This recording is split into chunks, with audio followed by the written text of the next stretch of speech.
जय श्री राम। बोलो सियावर रामचंद्र की जय। जय श्री राम। श्री रामचरितमानस बालकांड दोहा क्रमांक 179 179 से अभी तक आपने सुना कि किस तरह से रावण, कुंभकर्ण और विभीषण का जन्म हुआ, किस तरह से उन्हें लंका मिली जो समुद्र के बीचों बीच और एक दुर्ग बना हुआ है। मैदानों ने अपनी पुत्री मंदोदरी का विवाह किया रावण के साथ, तथा रावण ने अपने दोनों भाइयों कुंभकर्ण और विभीषण का भी विवाह कराया। उसके उपरांत रावण ने अपनी राजधानी बनाई और अत्यंत सुचारू रूप से वह राज्य कर रहा है। वो अपने बल पौरुष भी दिखा रहा है। एक बार उसने खिलवाड़ में ही कैलाश को उठा करके अपने बल को तौल करके चला आया था। अब इसी तरह से कथा आगे बढ़ रही है। अब सुनिए। कौतुक ही कैलाश पुनि लीने सी जाई उठाई। जय श्री राम। श्री गणेशाय नमः। श्री जानकी वल्लभो विजयते। जय श्री राम। कौतुक ही कैलाश पुनि लीन्हे सी जाई उठाई। मनहु तौलि निज बाहुबल चला बहुत सुख पाई। सियावर रामचंद्र की जय। कोई समझ पाता नहीं कि जो कुछ भी होता है, हम जो कुछ भी करते हैं, जो कुछ भी घटित होता है, तथा हम जो भी कुछ कर पाते हैं, बड़े से बड़ा, छोटे से छोटा, सब कुछ ईश्वर इच्छा के अनुरूप ही होता है। बिना ईश्वर इच्छा के हम एक पत्ता भी नहीं तोड़ सकते। तो रावण ने एक बार खिलवाड़ में ही कैलाश पर्वत को उठा लिया और अपनी भुजाओं का बल तौल कर तथा प्रसन्न होकर वहां से चला आया। उसने सोचा मैंने बहुत बड़ी सिद्धि प्राप्त कर ली कि सुख संपत्ति सुत सेन सहाई। जय प्रताप बल बुद्धि बढ़ाई। नित नूतन सब बाढ़त जाई। जिमि प्रतिलाभ लोभ अधिकाई। अति बल कुंभ कर्ण यस भ्राता। जेहि कहूँ नहीं प्रति भट जग जाता। करहि पान सो वही शट मासा। जागत होई तिहु पुर त्रासा। जो दिन प्रति आहार कर सोई। विश्व वेगी सब चौपट होई। समर धीर नहीं जाई बखाना। तेहि समय अमित वीर बलवाना। बारिद नाद जेठ सुत तासु। भट महु प्रथम लीक जग जासु। जेहि न होई रन सन्मुख कोई। सुरपुर नितहि परावन होई। कि जिस प्रकार प्रत्येक लाभ पर लोभ बढ़ता जाता है, प्रत्येक लाभ पर लोभ बढ़ते जाना है, अर्थात हमें कुछ थोड़ा लाभ हुआ, फिर हमने सोचा कि थोड़ा सा और लाभ हो जाए, थोड़ा सा और लाभ हुआ, फिर कुछ धन एकत्रित हो गया, फिर हमने सोचा थोड़ा और लाभ हो जाए। इस तरह से प्रत्येक लाभ पर लोभ बढ़ता चला जाता है, प्रत्येक लाभ पर लोभ कई गुना बढ़ता चला जाता है। उसी प्रकार रावण के सुख, संपत्ति, पुत्र, सेना, सहायक, जय, प्रताप, बल, बुद्धि और बढ़ाई भी बढ़ते चले जा रहे थे। अत्यंत बलवान कुंभकर्ण रावण का भाई था, जिसके जोड़ का योद्धा इस संसार में पैदा नहीं हुआ था। वह मदिरा पीकर 6 महीने सोया करता था।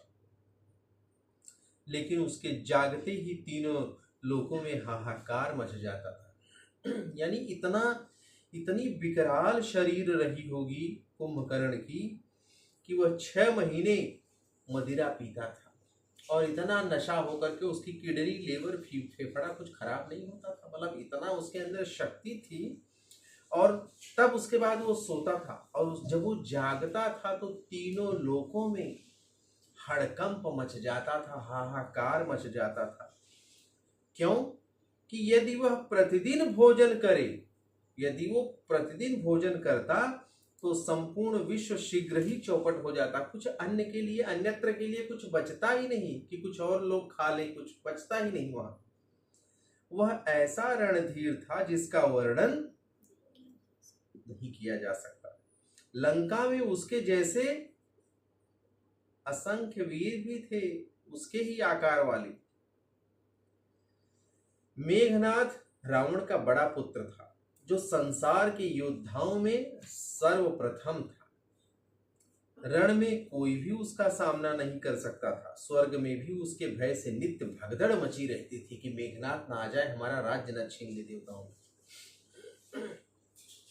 कुमुखय कंपन कुली शरद धूम के तु अतिकाय एक एक जग जीती शक ऐसे सुभट निकाय सियावर रामचंद्र की जय।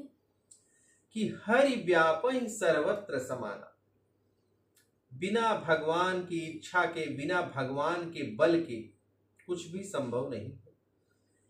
तो इनके अतिरिक्त दुर्गम, अकंपन, वज्रदंत, धूमकेतु और अतिकाय आदि अनेक योद्धा भी थे जो अकेले ही सारे संसार को जीत सकते थे। ऐसी थी रावण की सेना और उसके परिवार। कि काम रूप जानहि सब माया सपने हूँ जिनके धर्मन दाया। दश मुख बैठी सभा एक बारा देखी अमित आहा पन परिवारा। सूत सुत समूह जन परिजन नाती गनह कुपार निसाचर जाति शहन बिलो की सहज अभिमानी बोला बचन क्रोध मद सानी सुनहु शकल रजनी चर जूथा हमरे बैरी विविध बरू था ते सन्मुख नहीं करई लड़ाई लेखी सबल रिपु जाहि पराई। सीन तिन्हस्कर मरण एक विधि होई कहूँ बुझाई सुनहु अब सोई। द्विज भोजन मख होम सराधा सबके जाई करहु तुम बाधा। कि सभी राक्षस मनमाना रूप बना सकते थे, जो चाहे वो बन सकता था, अपना रूप धारण कर सकते थे। असुरी माया जानते थे, उनके मन में दया धर्म के लिए कोई भी स्थान नहीं था। एक बार सभा में बैठे हुए रावण ने अपने अगणित परिवार को देखा। सभा में रावण बैठे हैं और अपने अगणित परिवार को देख रहे हैं, जो गणना नहीं की जा सकती। अगणित यानी जो गिना नहीं जा सके आसानी से। तो अपने अगणित परिवार को देखा। पुत्र पौत्र कौटुंबी और सेवक सब थे। राक्षसों की जातियों की तो गिनती ही नहीं कोई कर सकता था। इतनी जातियों के राक्षस थे, इतने प्रकार के। अपनी सेना को देखकर स्वभाव से ही अभिमानी रावण क्रोध और गर्व से बोला, हे समस्त राक्षसों के दलों सुनो, देवतागण हमारे शत्रु हैं। वे सामने आकर युद्ध नहीं करते, बलवान शत्रु को देखकर भाग जाते हैं। उनका मरण एक ही उपाय से संभव है, मैं समझाता हूं, अब उसे सुनो। तुम उनके बल को बढ़ाने वाले ब्राह्मण भोजन यज्ञ हवन और श्राद्ध इन सब में जाकर के बाधा डालो, तब जाकर के वो हार सकते हैं। क्षुधा छीन बलहीन सुर, सहज ही मिली यही आई। तब मारी हूं कि छाड़ी हूं, भली भांति अपनाई। कि भूख से दुर्बल और बलहीन होकर देवता सहज ही हमसे मिलेंगे, तब मैं उनको मार डालूंगा अथवा भली भांति अपने अपने अधीन करके छोड़ दूंगा। यानी क्या कह रहा है रावण कि देवताओं का मरण एक ही उपाय से संभव है कि उनके बल को बढ़ाने वाले ब्राह्मण भोजन, यानी जो भगवान क्या कहते हैं कि जो देवता होते हैं वो कैसे भोजन करते हैं, देवता ब्राह्मण के मुख से भोजन करते हैं, साधु के मुख से भोजन करते हैं। तो ब्राह्मण भोजन को दूषित कर दो, यज्ञ हवन और श्राद्ध इन सब में जाकर के बाधा डालो, तो इन सब जो कर्मों से होने वाले जो देवताओं को सुख मिलते हैं, भोज मिलते हैं, वो सब मिलेंगे ही नहीं जब कोई यज्ञ नहीं करेगा, जब कोई ब्राह्मणों को भोजन नहीं खिलाएगा, जब ब्राह्मण शुद्ध भोजन नहीं करेंगे तो देवता कमजोर हो जाएंगे, निर्बल हो जाएंगे और जिससे रावण वो उन्हें जीत लेगा, ऐसा रावण कह रहा है। इसीलिए सदैव सात्विक भोजन करना चाहिए, साफ सुथरा भोजन करना चाहिए, है? कि मेघनाद कहूं पुनिहक रावा, दीन्ही सिख बलु बयरु बढ़ावा। जे सुर समर धीर बलवाना, जिन्हके लरिबे कर अभिमाना। तिन्हि जीती रण आने सि बांधी, उठी सुत पितुअनु शासन कांधी। एहि विधि सब ही आज्ञा दीन्ही, आपुन चलेहु गदा कर लीन्ही। चलत दशानन डोलत अवनी। दशानन चल रहा है तो अवनी मतलब पृथ्वी। तो चलत दशानन डोलत अवनी, दशानन जब चल रहा है गदा लेकर के तो पृथ्वी कांप रही है।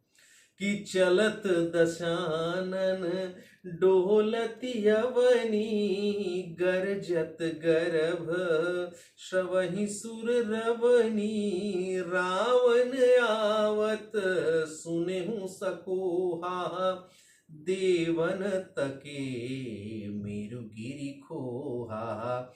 दिग्पालन के लोक सुहाए, सुने सकल दशानन पाए। पुनि पुनि सिंह नाद करी भारी, देई देवतन गारी पचारी।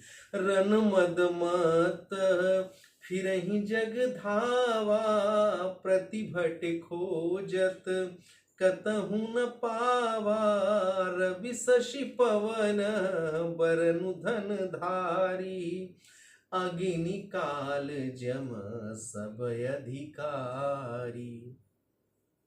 देखिए क्या हो रहा है आगे कि रावण ने इतना कहकर फिर उसने मेघनाद को बुलवाया और सिखा पढ़ाकर देवताओं के प्रति उसके बल और वैर भाव को उत्तेजित करके कहा कि हे पुत्र, जो देवता रण में धीर और बलवान है और जिन्हें लड़ने का अभिमान है, उन्हें युद्ध में जीतकर बांधकर मेरे पास जरा लेकर के आना। जाओ। पिता की आज्ञा का शिरोधार्य किया, सबको आज्ञा दी और आप भी खुद गदा लेकर के रावण चल पड़े। रावण के चलने से पृथ्वी डगमगाने लगी। चलत दशानन डोलत अवनी, और उसकी गर्जना से देव रमणियों के गर्भ गिरने लगी। रावण को क्रोध सहित आने का संकेत सुनकर देवता डर के मारो सुमेरु पर्वत की ओर भागे। दिक्पालों के सारे सुंदर लोग रावण को सोने दिखाई दिए। वह बार बार सिंह गर्जना करके देवताओं को ललकार ललकार कर गालियां देते हुए चला जा रहा था। किसी का भय नहीं उसे। रण के मद में मतवाला होकर वह योद्धा खोजता हुआ संसार भर में दौड़ता फिरा कि कौन है योद्धा मुझसे लड़ने के लिए, परंतु उसे ऐसा योद्धा कहीं भी नहीं मिला। जो उससे लड़ता सूर्य, चंद्रमा, वायु, वरुण, कुबेर, अग्नि, काल और यम आदि सब अधिकारी परास्त होने के डर से कोई सामने नहीं आता उसके। अब यहां थोड़ी सी कहानी है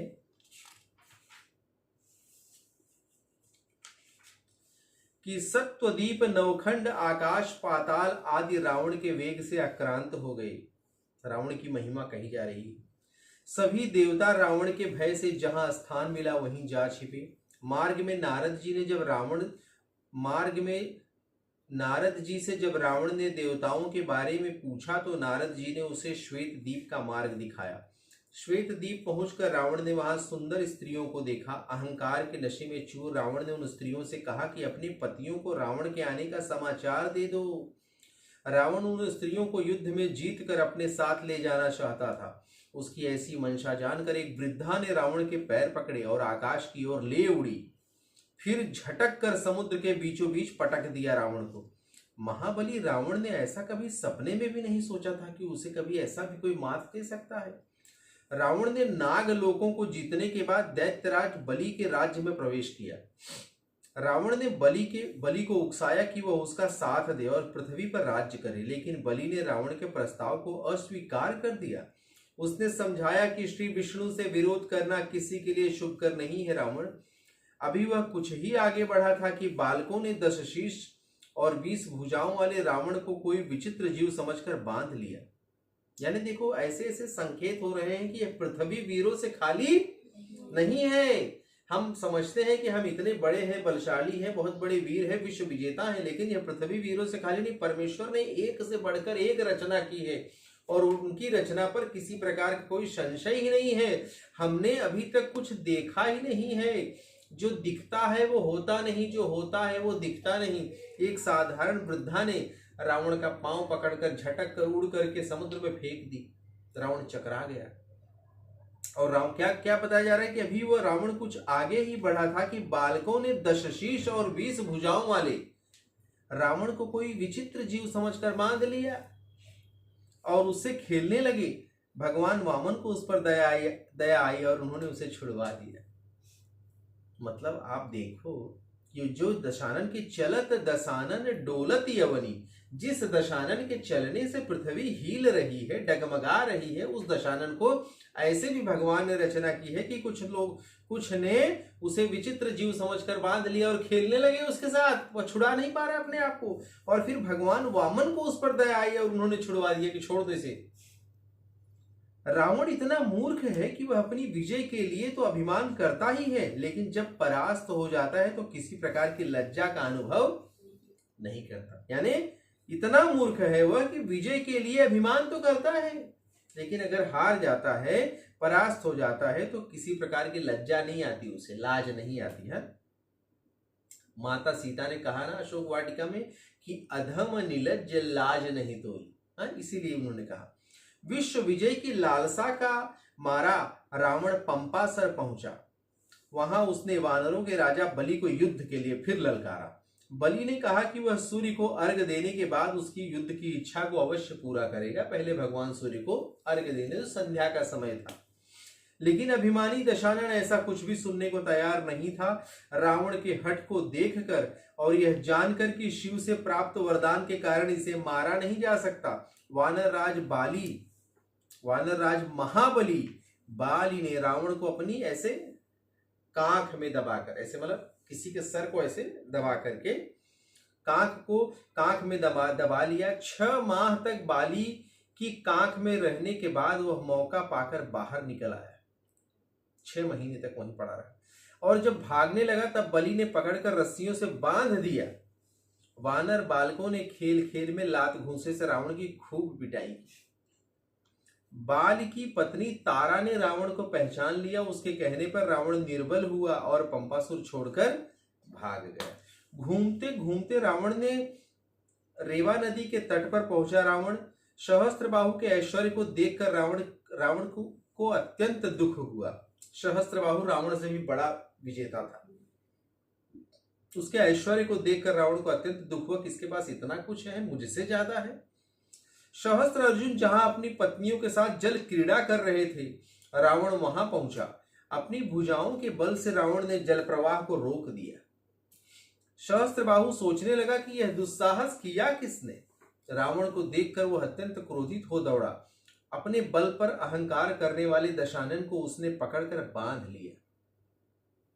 सहस्त्रबाहु ने बंधक बनाकर रावण को अपनी घुड़साल में, जहां घोड़े बांधते हैं वहां बांध करके रख दिया रावण को, और लातों घूसों से उसकी पिटाई करते। अपनी दुर्दशा पर वह कुछ कर नहीं सकता था। बच्चों के लिए 10 सिर और 20 भुजाओं वाले रावण की उपस्थिति मानो खेल सा हो गई थी। महर्षि पुलस्त ने आकर के, ऋषि पुलिस्त और विनय मयंका, महर्षि पुलस्त ने आकर के रावण को सहस्त्रबाहु के बंधन से छुड़ाया। रावण के बाबा दादाजी आकर के उनको छुड़ाए। लेकिन प्रवृत्ति से दुष्ट रावण को अब भी समझ नहीं आई कि उसे अहंकार का परित्याग कर राजकार्यों का पालन कर लंका की प्रजा को सुखी करना चाहिए, क्योंकि उसे लज्जा ही नहीं थी, तथा देव विरोधी अपनी गतिविधियों को छोड़ देनी चाहिए, ऐसा उसके मन में विचार ही नहीं आता।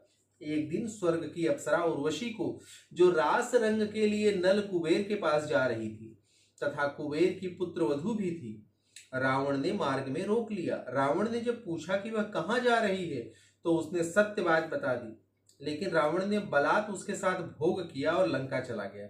उर्वशी ने जब यह बात नल कुबेर को कही तो उसने श्राप दिया कि रावण का वंश नष्ट हो जाए। कुबेर के इस श्राप की बात सुनकर रावण शोकाकुल और चिंतित हो गया। इसके बाद में वह यह सोचकर निश्चिंत हो गया कि ब्रह्मा और शिव से मिले वरदान के कारण भला कौन है जो उसे मारे। ये सब कोई चिंता की बात, श्रापों नहीं है। जगह जगह हारने और शापित होने के बाद रावण ने ऋषि मुनियों पर अत्याचार और बढ़ा दिए। तपस्वियों के तप का दशमांश राजा को मिलता है, लेकिन शास्त्र ज्ञाता रावण ने इस बारे में भी अपनी असहमति जताई कि तपस्वियों के तप का दशमांश राजा को मिलता है, यानी तपस्वी जो तप करते हैं उसका 10वां भाग उस राज्य के राजा को भी मिलता है उसका फल। लेकिन शास्त्र ज्ञाता रावण ने इस बारे में अपनी असहमति जताई कि ऐसा कुछ नहीं होता है, इनको दंड दो।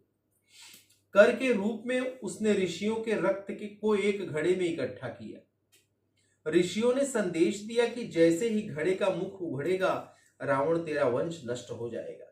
पापी और कायर रावण ने उस घड़े को उत्तर दिशा में ले जाकर धरती में गाड़ने का आदेश दिया।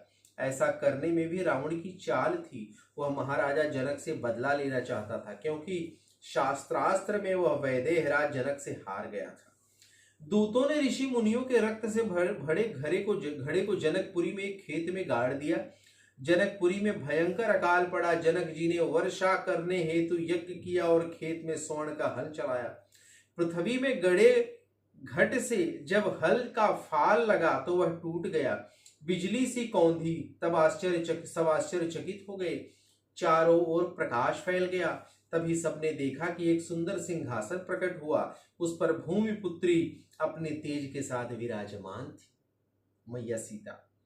महाराज जनक ने उसकी स्तुति की।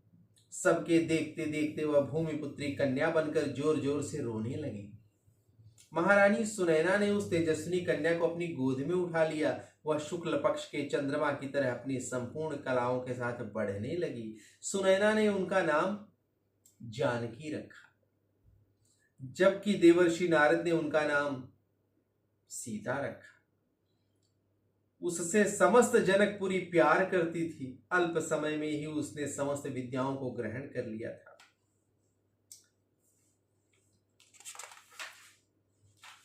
एक बार जनक की तपस्या से प्रसन्न होकर जब भगवान शिव ने राजा से वरदान मांगने को कहा तो राजा ने उन प्रभु के दर्शन की कामना की, जिनके ध्यान में सदाशिव स्वयं मग्न रहते हैं। शिव ने तथास्तु कहते हुए एक धनुष जनक को दिया और आश्वासन दिया कि नित्य नेम पूर्वक इस धनुष का पूजन कीजिए। एक दिन भगवान स्वयं चलकर तुम्हारे नगर में आवेंगे जनक, और तुम्हें दर्शन देवेंगे। सदाशिव ऐसा कहकर अंतर ध्यान हो गए। महाराजा जनक उस धनुष का नित्य पूजन करते। उन्होंने एक दिन देखा कि सीता ने बिना किसी श्रम के उस शिव धनुष को उठा लिया। जनक ने उसी दिन प्रतिज्ञा की कि जो भी शिव धनुष के ऊपर प्रत्यंचा चढ़ावेगा वे उसी से सीता का विवाह कर देंगे। ऐसा वचन उन्होंने लिया। ठीक है, अब चौपाई भाग पर चलते हैं। ठीक है,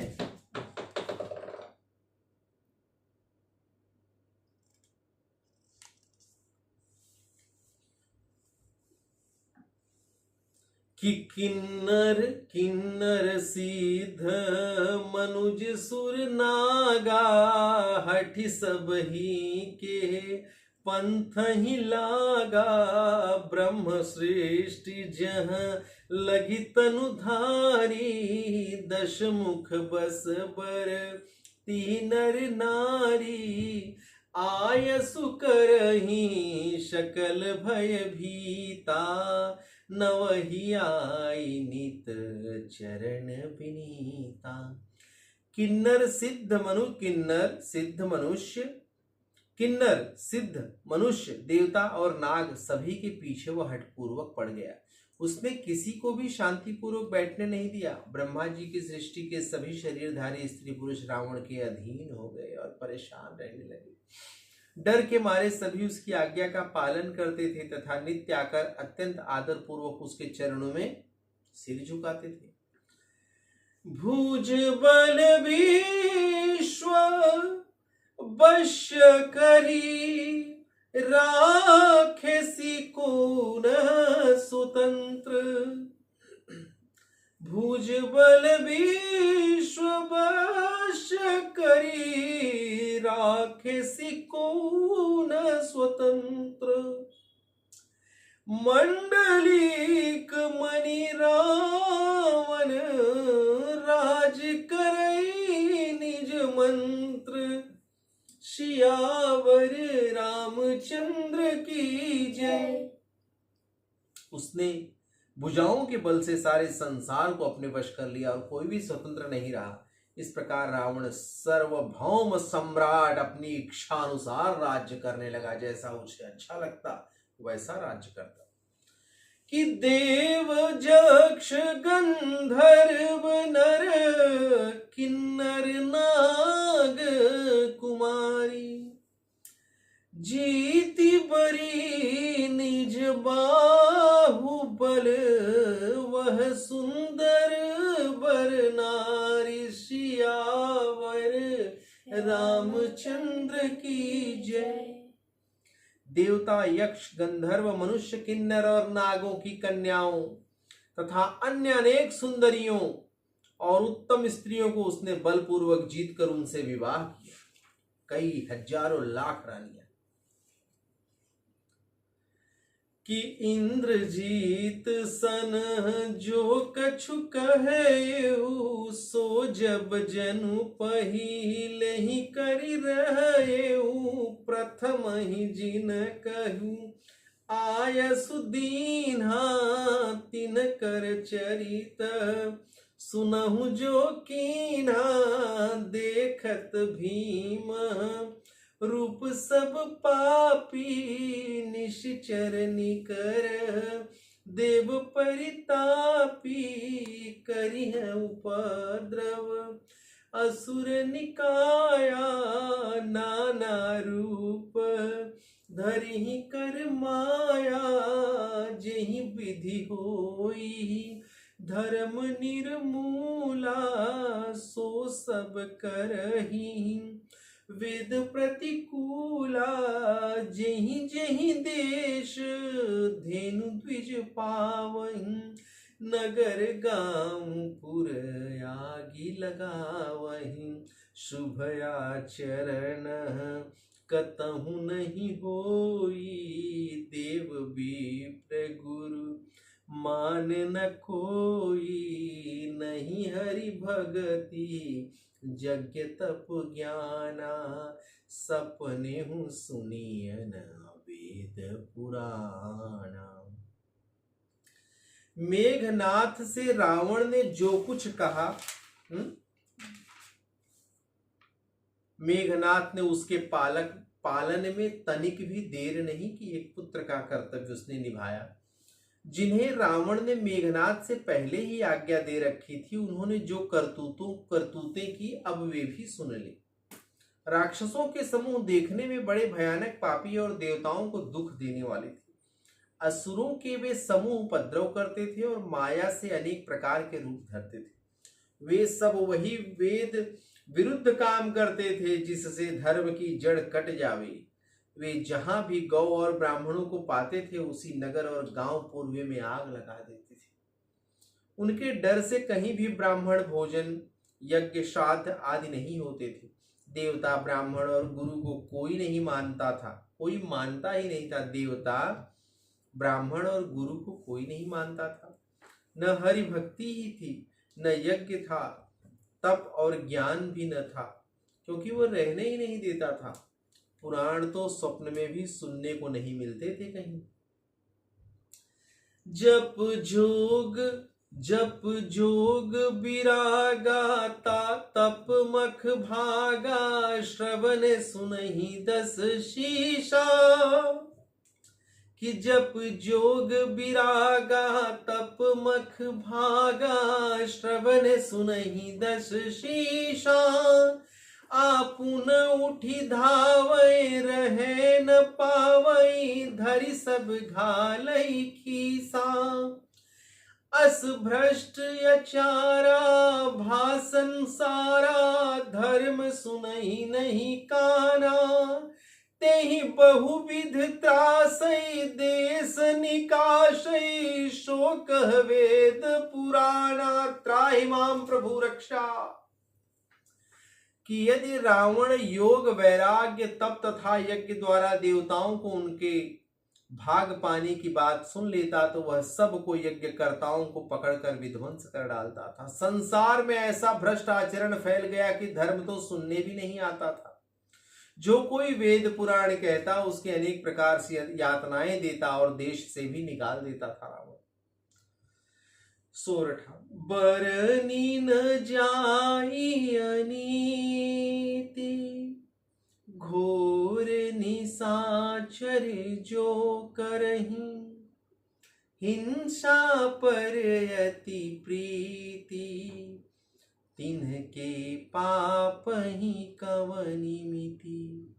राक्षस जिस प्रकार घोर अत्याचार करते थे उसका वर्णन नहीं किया जा सकता। हिंसा से ही जिन्हें प्यार हो उनके पापों का भी क्या कहना।